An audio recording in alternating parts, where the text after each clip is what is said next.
اللہ الرحمن الرحیم. یہ تبادلہ خیالات کی نشست ہے. اس پہ ہم مختلف موضوعات پر ایک دوسرے کی آراء سنتے ہیں، اس پر تبصرہ کرتے ہیں، اپنا نقطہ نظر بیان کرتے ہیں. اب ہم نے اس کے ساتھ یہ اہتمام بھی کیا ہے کہ وہ لوگ جو باہر سے اس کے سن رہے ہیں اپنے خطوط کے ذریعے سے اس میں شریک ہو سکتے ہیں. آپ حضرات نے سوچا ہی ہوگا کہ آج کی نشست میں کس موضوع پر بات کرنی ہے. میرا خیال ہے بے تکلف شروع کر دیجیے. یہ خطوط کی آپ بات کر رہے ہیں تو بے تحاشا ہمیں خطوط آنے شروع ہو گئے. ایک یہ خط آیا ہے، قاضی وقار حسین ہے، انہوں نے گاؤں ڈومال ڈھانگری بالا میرپور آزاد کشمیر سے ہمیں لکھا ہے. پروگرام مکالمہ کی ساری محفل کو میری طرف سے السلام علیکم. میں آپ کا پروگرام بڑے شوق سے دیکھتا اور سنتا ہوں. گزشتہ ہفتے آپ نے پروگرام میں شمولیت کے لیے پتہ بتایا تھا، بہت خوشی ہوئی، لیکن اس پروگرام میں سوالات کرنے کے لیے بہت مشکل پیش آ سکتی ہے کیونکہ سوالات کرنے کے لیے ہمیں موضوع کا علم نہیں ہوتا. میرے خیال میں اگر پروگرام کی اگلی قسط کے لیے موضوع بتا دیا جائے تو سوالات کرنے میں آسانی رہے گی. اس سے ہمیں سوال کرنے میں آسانی تو ہوگی، لیکن ساتھ ہی ساتھ یہ بھی ہوگا کہ ہر ہفتے کا موضوع بتا دینے سے آپ کو سوالات بھی اسی موضوع کے تحت موصول ہوں گے. لہٰذا میں امید کرتا ہوں کہ آپ میری اس تجویز پر ضرور غور فرمائیں گے اور میں آپ کو اس پروگرام کی کامیابی کے لیے 50 اقساط پیش کرنے پر مبارکباد دیتا ہوں اور امید کرتا ہوں کہ آپ ہمارے لیے اسی طرح معلومات فراہم کرتے رہیں گے. آخر میں انہوں نے یہ گزارش کی ہے کہ میرا یہ خط ضرور شامل کریں کیونکہ کسی بھی ٹی وی پروگرام میں ان کا یہ پہلا خط ہے. تو یہ تجویز جو انہوں نے بھیجی ہے اس کے بارے میں خط تو ہم نے پڑھ کے سنا دیا. ان کو ہم یہ بتانا چاہیں گے کہ اس پروگرام کا کوئی موضوع نہیں ہوتا. جی ہم لوگ بیٹھتے ہیں، کسی موضوع پر گفتگو شروع ہو جاتی ہے، بات سے بات نکلتی چلی جاتی ہے اور پھر بعض اوقات کسی ایک ہی موضوع پر اور بعض اوقات بہت سے موضوعات پر ہم ایک نشست میں یعنی ان کے گفتگو لیے کر لیتے وسیع ہیں. مواقع ہے اس لیے ان کے لیے بڑے وسیع مواقع ہے. جو بات ان کے ذہن میں آئے لکھتے ہیں، یہ کوئی موضوع تجویز کر دیں گے، ہم اس پر بات کر لیں گے. ہم تو زندگی کے مختلف مسائل کے بارے میں خاص طور پر دینی نقطہ نظر سے جو چیزیں پیدا ہوتی ہیں، جن میں کچھ سوالات سامنے آتے ہیں، لوگ کچھ اشکالات محسوس کرتے ہیں، ان کے اندر کوئی اضطراب پیدا ہوتا ہے، وہ سمجھتے ہیں کہ یہ بات کچھ واضح نہیں ہو رہی، ان کو کوشش کرتے ہیں کہ سمجھائیں اور سلجھائیں. اور یہی اس پروگرام کی بنیادی غایت اور اس کا بنیادی مقصد ہے. اچھا غامدی صاحب، میں آپ سے ایک سوال کرنا چاہوں گی کہ جس طرح ابھی ہم دیکھتے ہیں کہ اسلام کی تبلیغ میں کبھی بھی زور زبردستی کا سہارا نہ تو لینے کی اجازت ہے اور نہ ہی کبھی لیا گیا. اور جب ہم دیکھتے ہیں کہ اب جس طرح سے جو حالات ہمارے ملک کے چل رہے ہیں، ہم نے دیکھا ہے کہ ایک تو اسلام کی زبردستی کی تبلیغ اور دوسرا اس میں یہ کہ اب جس طرح خواتین بھی اس میں اپنا حصہ بڑھ چڑھ کے ڈال رہی ہیں. یعنی اس چیز کو انہوں نے اسلام کو ایک بہت کنزرویٹو ریلیجن بنا دیا ہے کہ شاید یہ صرف ڈنڈے کے زور پہ آگے بڑھے گا. اس کے بارے میں آپ کیا کہتے ہیں؟ ہم نے یہاں غالباً کسی نشست میں تبلیغ اور اس کے آداب پر گفتگو کی تھی اور اس وقت بھی میں نے یہ بات بہت وضاحت کے ساتھ بتائی تھی کہ اللہ تعالیٰ نے انسانوں کے ساتھ جو ہمارا رشتہ دینی لحاظ سے قائم کیا ہے وہ رشتہ دعوت کا رشتہ ہے. ہمارے پاس ایک حق ہے. ہم یہ سمجھتے ہیں کہ انبیاء علیہم السلام نے جو پیغام انسانوں کو پہنچایا تھا وہ اپنی آخری صورت میں ہمارے پاس موجود ہے، اس لیے کہ آخری نبوت محمد الرسول اللہ صلی اللہ علیہ وسلم کی تھی.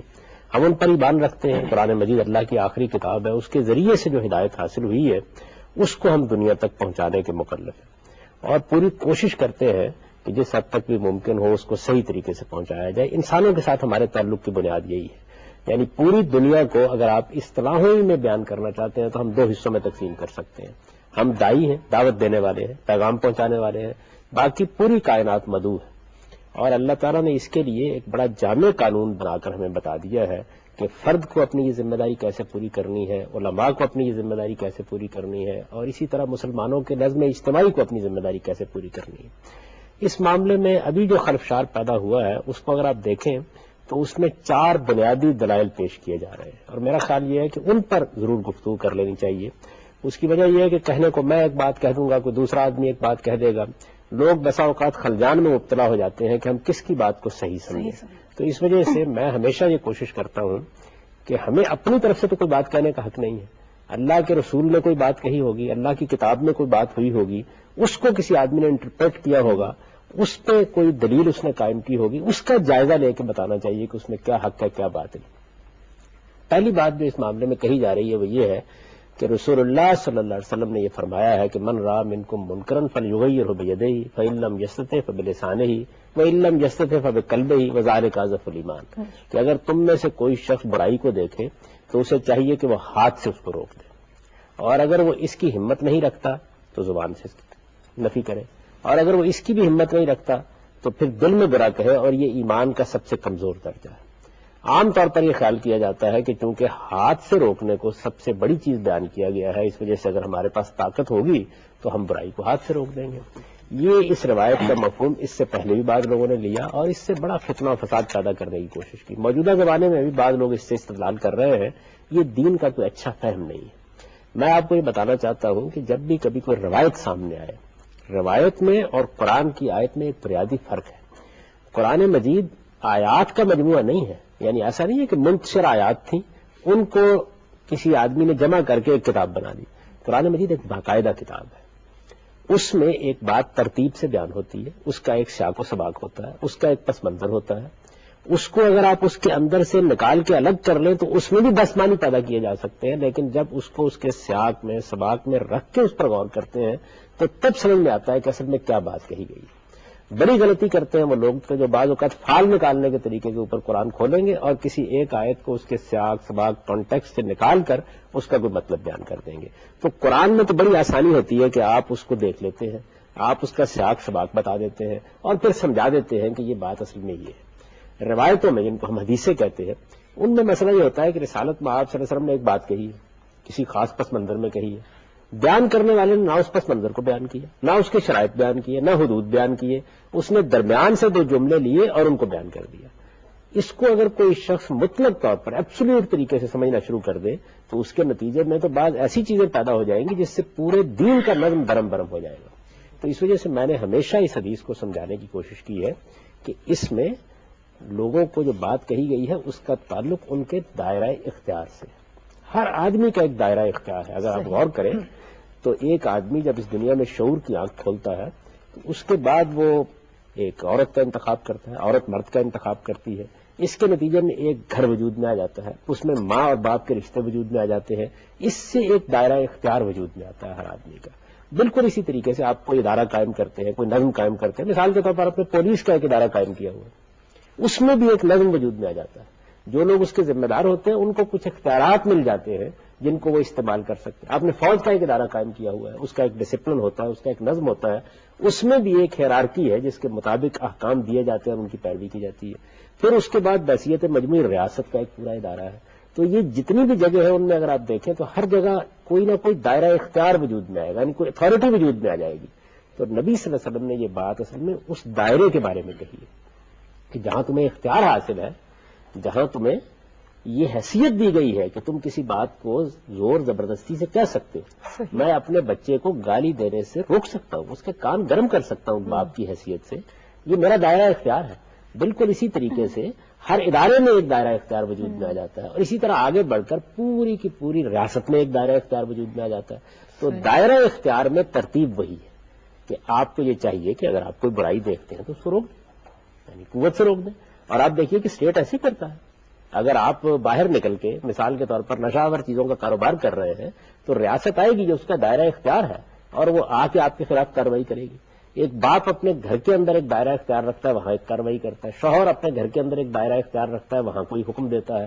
بالکل اسی طریقے سے ایک پورا نظم ہے جو اس دنیا میں اللہ تعالیٰ نے قائم کر رکھا ہوا ہے۔ تو اس روایت میں اصل میں دائرہ اختیار کے اندر اقدام کی ترتیب بیان کی گئی ہے۔ یہی وجہ ہے کہ اس میں یہ کہا گیا ہے کہ اگر ہمت نہیں رکھتے تو اس کا مطلب یہ ہے کہ اختیار تو تھا لیکن ہمت کی کمی کی وجہ سے آپ ایمان کے دوسرے درجے میں چلے گئے، ورنہ اگر اس کے معنی یہ لے لیے جائیں کہ تمہارے پاس طاقت نہیں تھی تو طاقت نہ ہونے کی صورت میں تو آدمی حکم کا پابندی نہیں رہتا۔ مثال کے طور پر اگر یہ بیان کیا جائے کہ اگر تمہارے اندر طاقت ہے تو کھڑے نماز پڑھ لو، اگر طاقت نہیں ہے تو بیٹھ کر نماز پڑھ لو، اگر اتنی طاقت بھی نہیں ہے تو لیٹ کر نماز پڑھ لو، تو اس کے بعد آپ کہیں گے کہ یہ آخری درجہ جو ہے کمزور ترین ایمان کا درجہ ہے، اس لیے کہ یہاں تو طاقت کے نہ ہونے کے نتیجے میں آپ اس حکم کے مکلف ہی نہیں رہے۔ جس صورت میں آپ عمل کر سکتے ہیں وہی اعلیٰ ترین درجہ ہے۔ یہاں یہ کہا گیا ہے کہ یہ تو سب سے کمزور ایمان ہے، تو اس کا مطلب ہے دائرہ اختیار میں کہا گیا ہے۔ اس میں غلطی یہ ہو رہی ہے، یہ لوگوں کو بتانا چاہیے، ایجوکیٹ کرنا چاہیے، کیونکہ کسی حدیث کو سمجھنے کے لیے آپ کو قرآن کو سامنے رکھنا ہے، آپ کو دوسری تمام حدیثوں کو سامنے رکھنا ہے۔ رسول اللہ صلی اللہ علیہ وسلم نے اس بات کو خود بیان کر دیا، دائرہ اختیار کی جو بات میں نے بیان کی، آپ نے فرمایا کلکم رائن و کلکم مسئول عن رعیتہ، یعنی تم میں سے ہر شخص ایک گلے کا چرواہا ہے، اور دیکھیے ہر آدمی کو یہ حیثیت حاصل ہوتی ہے، اس سے اس کے گلے کے بارے میں پوچھا جائے گا۔ تو یہ اس گلے کے بارے میں، یعنی ہر آدمی کا جو دائرہ اختیار ہے، مثال دی ہے نا آپ نے ایک عرب کے معاشرے کی، تو وہ گویا ایسے ہی جیسے ایک چرواہا ہے اور اس کا گلہ ہے، اس میں اس کو مسئول ٹھہرایا گیا ہے، جواب دہ ٹھہرایا گیا ہے، اور اس جواب دہی کے احساس کو نبی صلی اللہ علیہ وسلم نے اس طرح بیان کیا کہ وہ اگر اپنے دائرہ اختیار میں کوئی برائی دیکھے، اب دیکھیے اگر اس پر عمل کیا جائے تو ہر جگہ لوگ برائی کا کلا کما کریں گے، برائی بھی جاتی رہے گی اور کوئی فساد بھی پیدا نہیں ہوگا، کسی پر زبردستی بھی نہیں ہوگی، کسی کے ساتھ کوئی فتنہ اور فساد پیدا کرنے کے اقدامات بھی نہیں ہوں گے۔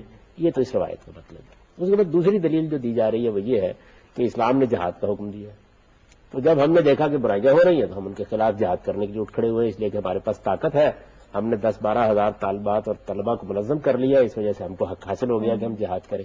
اس میں بھی یہ واضح طور پر بتا دینا چاہیے کہ جہاد کا حکم در حقیقت پورے معاشرے کو دیا گیا ہے، اور جو احکام معاشرے کو دیے جاتے ہیں وہ ہمیشہ اس کے اجتماعی نظم کے ذریعے سے نافذ العمل ہوتے ہیں۔ اس لیے جہاد کا تعلق حکومت سے، یعنی جو اجتماعی نظم مسلمانوں کا وجود میں آ جائے گا اسی کو حق ہے کہ وہ مجرموں کو سزا دے، اور اسی کو حق ہے کہ وہ جہاد کا اقدام کرے۔ جہاد اسلام میں صرف ظلم اور عدوان، ظلم اور زیادتی کے خلاف ہوتا ہے، اور ہم بڑے فخر کے ساتھ کہتے ہیں کہ ہمارے مذہب نے ہمیں اس بات کا پابند کیا ہے کہ اگر دنیا میں کہیں بھی کوئی ظلم ہو رہا ہے اور ہمارے پاس طاقت ہے اور ہم ایک منظم ریاست کی صورت اختیار کر چکے ہیں، تو ہماری ریاست کو چاہیے کہ وہ ظلم کا خاتمہ کرنے کے لیے جہاد کرے۔ اس کا تعلق افراد سے نہیں ہے، اس کا تعلق جماعتوں سے نہیں ہے، اس کا تعلق مدرسوں سے نہیں ہے، کیونکہ اس طرح اگر لوگوں کے ہاتھ میں بندوق پکڑا دی جائے تو پھر اس کے بعد تو صرف فتنہ و فساد پیدا ہوگا۔ تو اس کا مطلب ہے یہ جو جہادی تنظیمیں اور یہ ساری چیزیں، ان کی بھی کوئی، یہ سارا فتنہ اسی سے پیدا ہوا ہے۔ دیکھیے میں نے تو ہمیشہ یہ بات کہی، ارباب اقتدار کو بھی یہ کہا کہ آپ نے ایک ایسے فتنے کی بنیاد رکھ دی ہے کہ جس کے بعد اس کو روکنا بہت مشکل ہے۔ آپ نے دو بتائے ابھی، جہاد اور جب تک آپ لوگوں کو یہ نہیں بتائیں گے کہ ان کی ذمہ داریوں کے حدود کیا ہیں اور اپنے مقاصد کے لیے ان کو استعمال کریں گے، اصل میں ہوتا یہ ہے کہ سیاست کے سینے میں دل نہیں ہوتا۔ اس میں کرتے یہ ہے کہ جب آپ کے مقاصد اور مفادات سامنے ہوتے ہیں تو پھر دین کو بھی آپ اس کے مطابق ہی توڑ مروڑ کے اس سے کام لینا چاہتے ہیں۔ جتنا استعمال مذہب کا سیاست کے لیے ہوتا ہے اور بدترین طریقے سے ہوتا ہے، شاید ہی کسی اور چیز کا ہوا ہو۔ لوگوں کو کیونکہ اس کے ساتھ ایک جذباتی تعلق ہوتا ہے، تو اب کیا جاتا ہے تو یہ کہ مذہبی جذبات ان کے ابھار کر ان کو برانگیختہ کر کے ان سے کوئی سیاسی اقدامات میں کام لے لیے جاتے ہیں۔ جماعتیں بھی یہ کرتی ہیں، تنظیمیں بھی یہ کرتی ہیں۔ بدقسمتی سے ہمارے ملک میں ہماری حکومتوں نے بھی یہ کام کیا اور پچھلے 25-30 سال میں ایک ایسا کلچر پیدا کر دیا کہ جس میں لوگوں کے پاس اسلحہ آ گیا، انہوں نے سمجھا کہ وہ معاشرے کے خدا ہے اور ان کے پاس طاقت ہے، وہ اس کے اوپر جو جی چاہے مسلط کر سکتے ہیں۔ تو یہ بھی ایک بالکل غلط تصور تھا۔ میں تو پہلے دن سے اس پر تنقید کرتا رہا ہوں، اور میں نے اس وقت اس پر تنقید کیا جب کوئی اس پہ تنقید سننے کے لیے تیار نہیں تھا، اور یہ بتانے کی کوشش کی کہ آپ ایک ایسے جن کو بوتل میں سے نکال رہے ہیں جس کو دوبارہ داخل کرنا ناممکن ہو جائے گا۔ بلکہ میں نے آج سے 20-25 سال پہلے بعض ذمہ دار لوگوں سے یہ کہا کہ میں آپ کو بتا دینا چاہتا ہوں کہ جن لوگوں کے خلاف، جن کو آپ غیر مسلم یا کافر سمجھ کے یہ سب کچھ کر رہے ہیں، ان کو آپ اتنا نہیں ماریں گے جتنا آپس میں لڑ کر ایک دوسرے کو ماریں گے۔ اس وقت کوئی سننے کے لیے تیار نہیں تھا، لیکن بعد میں یہی ہوا اور لوگوں نے اپنی گردنیں کاٹی، اور اس کے بعد ہماری پوری سوسائٹی میں آپ دیکھیے کہ فرقہ بندی اور انتہا پسندی کی بنیاد پر کیسے کیسے مسجدوں پر حملے کیے گئے، بم چلائے گئے، ایک دوسرے کو مارا گیا، کسی کو شیعہ سمجھ کر مارا گیا، کسی کو سنی سمجھ کر مارا گیا۔ ایک بدترین کلچر اس کے نتیجے میں پیدا ہوا۔ یہ اس غلط تصور سے پیدا ہوا۔ تو جہاد کے بارے میں سمجھ لینا چاہیے کہ اس کا تعلق ریاست کے نظم سے ہے، کسی اور آدمی کو بھی اس کا حق نہیں کہ وہ اس میں اقدام کرے۔ تیسری دلیل یہ بیان کی جا رہی ہے کہ رسول اللہ صلی اللہ علیہ وسلم نے یہ فرمایا ہے کہ تمہارا بچہ اگر 7-8 سال کی عمر کا ہو جائے تو تم اس کو ذرا کان گرم کر کے نماز پڑھنے کے لیے کہو۔ سوال یہ ہے کہ یہ باپ کو اس کے بچے کے بارے میں کہا گیا ہے یا آپ کو دوسرے کے بچے کے بارے میں کہا گیا؟ یہ تو وہی بات ہے جس کو دائرہ اختیار کے بارے میں نے بیان کیا، یعنی مجھے اپنے بچے کو تو حق حاصل ہے کہ میں اس کو تنبیہ بھی کروں، توجہ بھی دلاؤں، لیکن کیا ہمسائے کے بچے کے ساتھ میں یہ معاملہ کروں؟ یہ تو نہیں ہو سکتا۔ ہر آدمی اپنے خاندان میں، اپنے گھر میں بعض ذمہ داریوں کا مکلف ہوتا ہے، تو یہاں بھی وہی چیز کہی گئی۔ اور چوتھی بات یہ کہی جا رہی ہے کہ دیکھیے جی بات یہ ہے کہ اگر حکومت اپنی ذمہ داریوں کو پورا نہیں کرتی تو علماء کو حق حاصل ہے کہ وہ آگے بڑھ کے اپنی ذمہ داریاں پورا کریں. اس میں کوئی شک نہیں کہ ہمارے یہاں حکومتیں بالعموم اپنی ذمہ داریوں کو پورا نہیں کرتی. اس میں بھی کوئی شک نہیں ہے کہ آئین کی دھجیاں بکھیر دی جاتی ہیں, قانون کو پامال کیا جاتا ہے, جمہوری اقدار ہمارے یہاں اس طرح نہیں پھیرت پائیں گے, ہماری بدقسمتی ہے. لیکن اس سب کچھ کے باوجود سوال یہ ہے کہ اس کا اختیار علماء کو کیسے منتقل ہو گیا؟ علماء کو کیا اختیار ہے یہ قرآن نے خود بیان کر دیا. قرآن مجید نے سورہ توبہ میں بیان کر دیا ہے کہ وہ لوگ جو عالم کی حیثیت سے زندگی بسر کرنا چاہتے ہیں ان کا اپنی قوم کے ساتھ تعلق یہ ہے کہ وَلَا يُنذِرُوا قَوْمَهُمْ إِذَا رَجَعُوا إِلَيْهِمْ لَعَلَّهُمْ يَحْذَرُونَ.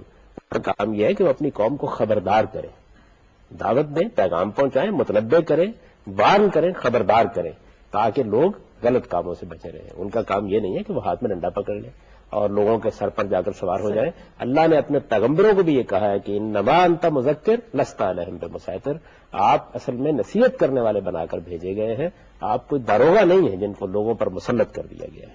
تو یہ بڑی اچھی طرح سمجھ لینا چاہیے کہ ان دلائل میں کوئی جان نہیں ہے, یہ بالکل بےمانی ہے, اور بےمانی باتوں پر شاید ہمارا معاشرہ اسی طریقے سے جیتا رہتا ہے, اور ایسی چیزوں سے ہم لوگوں کو برانگیختہ کر کے میدان میں لاتے ہیں اور پھر کچھ بے گناہوں کا خون بہہ جاتا ہے. آپ سوچئے, میں تو سچی بات یہ ہے کبھی کبھی خیال کرتا ہوں کہ اچھا اگر ہم نے اپنی طالبات کے ہاتھ میں بھی لاٹیاں پکڑا دی تو یہ تو وہ خواتین ہیں جنہوں نے کل گھر آباد کرنے تھے. آپ دیکھیں معاشرہ کیا چیز ہے, ان کی شادیاں ہوں گی, ان کے بچے ہوں گے. سوال یہ ہے کہ شوہر سارے کے سارے پابند صوم و صلات تو ضروری نہیں رہے, گھر میں ہو سکتا ہے کہ بہت سے منکرات کا ارتکاب بھی ہو جائے خدا نخواستہ, بچوں کے بھی بہت سے معاملات پیش آ سکتے ہیں. تو کیا یہ اب اگر اپنی نفسیات کی بنا لیتی ہیں تو ہر چیز کی اصلاح لاٹھی سے ہی کریں گے؟ یعنی اس کے نتیجے میں تو گھر برباد, پورا خاندان برباد, اور ہو سکتا ہے کہ ایسے برے نتائج نکلے کہ جس سے زندگی اجیرن ہو کر رہ جائے. طالبات کو اور طالب علموں کو آپ کو علم دینا چاہیے, کسی مدرسے میں, کسی درسگاہ میں ہرگز اس کی اجازت نہیں دینی چاہیے. خواتین سے تو بڑی نرم خوئی کی اور بڑی ایک گداز کی ایک ایکسپیکٹیشن نرمی, لطافت, حسن, یہ خواتین کی اصل چیز ہے. اور اس کے یہ کیوں اللہ تعالیٰ نے ان کے اندر رکھا ہے؟ دیکھیں نا, مرد کے اندر تحکم, غلبہ, یہ چیزیں رکھی ہیں, شدت رکھی ہے. وجہ یہ ہے کہ اس نے معاشی جدوجہد کرنی ہے, مدافعت کرنی ہے, جنگ و جدال کی ذمہ داریاں پوری کرنی ہے. عورت میں نرمی, لطافت اور ایڈجسٹمنٹ رکھی ہے, موافقت. کیوں؟ اس لیے کہ اس نے خاندان بنانا ہے, اور خاندان اصل میں انہی صفات سے بنتا ہے, اور وہ اس میں اپنا کردار ادا کرتی ہے. تو یہ چیزیں جو ہیں ان کو ہمیں لوگوں کو بتانا چاہیے اور ان کو ایجوکیٹ کرنا چاہیے, کیونکہ اگر یہی صورتحال رہی تو ہمارا معاشرہ انارکی کا شکار ہو جائے گا. اس کے نتیجے میں سب سے بڑھ کر جس چیز کو نقصان پہنچا وہ دین ہے. اور بڑی میں آپ سے درد بندی سے یہ بات عرض کرتا ہوں کہ سیاست ایسی چیز ہے کہ میں نے دیکھا کہ وہ مذہبی سیاستدان جو جانتے ہیں کہ یہ غلط ہے وہ کھل کر اس کی مذمت صرف اس لیے نہیں کرتے کہ اس سے ان کو کچھ سیاسی فوائد متوقع محسوس ہوتے ہیں. یہ کتنی بدقسمتی کی بات ہے. یہاں پہ سوال ایک ہی پیدا ہوتا ہے کہ ساری چیزیں جو ہے یہ ایک سمبل ہے کہ معاشرتی بگاڑ کافی حد تک اپنی جڑیں جو ہے مضبوط کر چکا ہوا ہے. اسلام کے اندر معاشرے کا کیا ایک کنسیپٹ ہے اور کیا ایک سویلائزیشن کا کیا کنسیپٹ ہے جو اسلام بیسیکلی نافذ کرنا چاہتا ہے اور اس کو پرویل کروانا چاہتا ہے؟ پہلے تو ہمیں یہ سمجھ لینا چاہیے کہ تہذیب کیا چیز ہے. تہذیب اصل میں اپنی ذات میں کوئی مذہبی چیز نہیں ہوتی. انسان نے جس وقت آنکھ کھولی, شکار کا زمانہ تھا, پتھر کا زمانہ آیا, اس کے بعد ایک زرعی کلچر پیدا ہوا, اس کے بعد آپ نے دیکھا کہ صنعتی دور آ گیا, اب ہم دیکھ رہے ہیں کہ ہم ٹیکنالوجی کے دور میں داخل ہو رہے ہیں. اب یہ انسان کا سفر ہے پورا کا پورا. اس سفر میں بے شمار مراحل اور منازل آئی ہیں.